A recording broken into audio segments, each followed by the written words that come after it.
ও ঠাকুমা, তুমি বাইরে দাঁড়িয়ে কেন? ঘরে যাও তাড়াতাড়ি। ও, তুই এসেছিস? লাট সাহেবের নাতি কোথাকার! সেই কখন থেকে দাঁড়িয়ে আছি আমি এই তোর জন্য। আমার জন্য? বুঝেছি, নিশ্চয়ই কোনো খারাপ মতলব আছে। আমি কিন্তু কিচ্ছু করতে পারবো না এখন। ও বাবা, শোনা বাবা, কত ভালো নাতি আমার! এরকম বলতে নেই বাবা। উফ, কি বলার তাড়াতাড়ি বলো। মা কিন্তু তাড়াতাড়ি ঘরে ঢুকতে বলেছে, ঝড় বৃষ্টি আসছে। হ্যাঁ রে বাপু, ঝড় বৃষ্টির জন্যই তো বলছি। দেখ তো আমার ঘরের চালের কি অবস্থা! বৃষ্টি নামলে ঘর তো জলে ভাসবে রে। সে আমি কি জানি।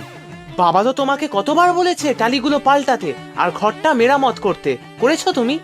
তুইও তো দেখছি আবার এক পেঁচাল শুরু করলি রে। হ্যাঁ, বাপ বেটা এই দুটোই এক।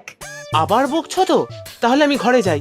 আরে না রে বাপু না, কথা শোন, কথা শোন। কত ভালো নাতি আমার তুই! একটা ছোট্ট কাজ করে দে বাপু। কি বলো?